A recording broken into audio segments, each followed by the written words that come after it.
안녕하십니까. 명품변호사 TV의 조용주 변호사입니다. 좋아요와 구독 꼭 부탁드리겠습니다.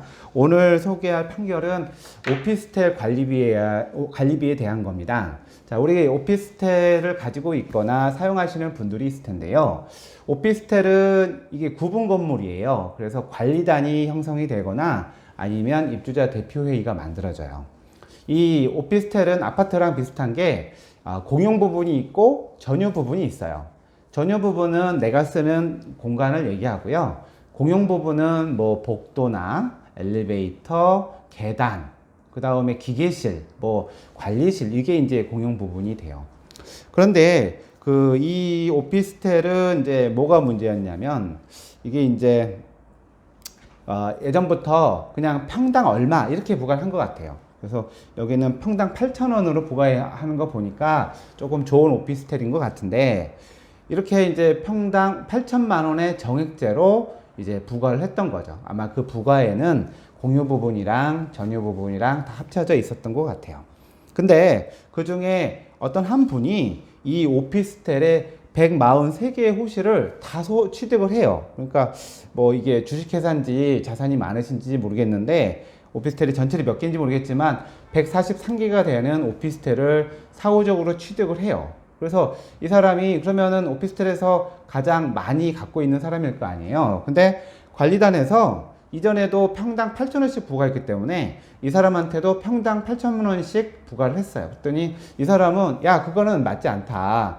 오피스텔에서 관리비를 부과하려면 일단 관리 규약이 있어야 되고, 그 다음에 이 부과는 실질적으로 들어간 돈을 이게 그 비용을 그 전체 호수나 평수로 비례해서 내야지 그냥 평당 8,000원으로 정해서 하는 게 어디 있느냐 하면서 이제 안 되기 시작한 거예요. 그래서 이 관리단에서 이 143채의 오피스텔을 가지고 있는 사람한테 평당 8,000원씩 내라 라는 소송을 제기를 했어요.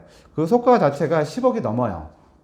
그래서 근데 이제 법원에서는 어떻게 판결을 했냐면, 일단 이런 집합건물에 대해서 규율하는 것이 집합건물의 소유 및 관리에 관한 법률이 있어요. 거기서 일단 공용 부분에 대해서는 구분 소유자에게 관리비를 징수할 수 있다라는 규정이 있어요. 그래서 뭐 그렇게 할 수가 있는데, 그러면은 전유 부분은 어떻게 할 것이냐. 그리고 이제 우선적으로 말씀드릴 게, 이런 오피스텔에서 관리비를 어떻게 이렇게 징수를 할지 부분은 법이 정하는 것이 아니라 이 공통인 관리 규약에 의해서 하거든요.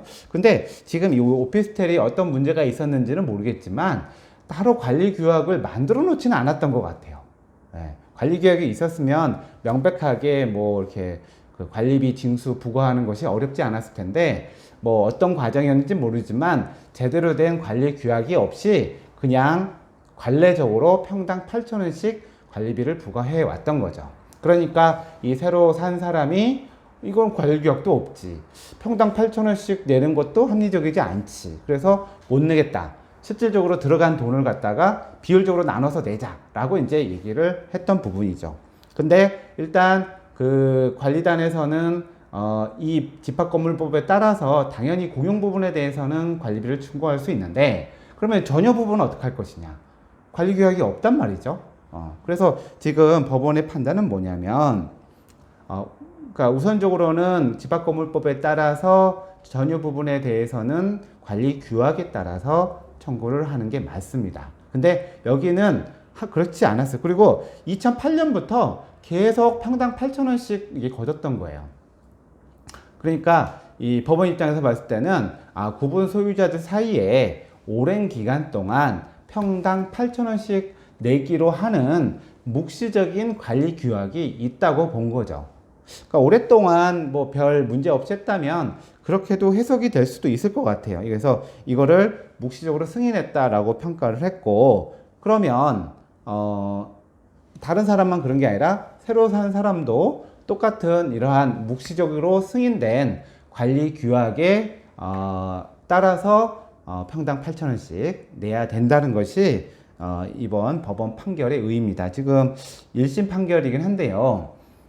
사실은 이렇게 해석하지 않으면 사실 실제적으로 매달 들어간 돈을 제대로 정산하고 이걸 나눠서 매달 다르게 청구한다는 것이 현실적으로 어려운 것 같아요. 어려운 것 같고, 정액을 얼마 했고 상당히 2008년부터 이렇게 했으니까 그러면은 소송이 언제 들어왔는지는 모르겠지만 상당 기간을 그런 방식으로 관리를 해왔던 거죠. 그러니까 그렇게 관리를 해왔다면 후발적으로 들어온 사람도 그러한 관행을 인정할 필요는 있다고 생각합니다. 그러나 더 정확한 거는 지금이라도 관리 규약을 만들어서 정확하게 관리비 징수를 어떻게 할 건지를 정하는 것이 옳다고 생각합니다. 이상 판결에 대한 소개를 마치도록 하겠습니다. 감사합니다.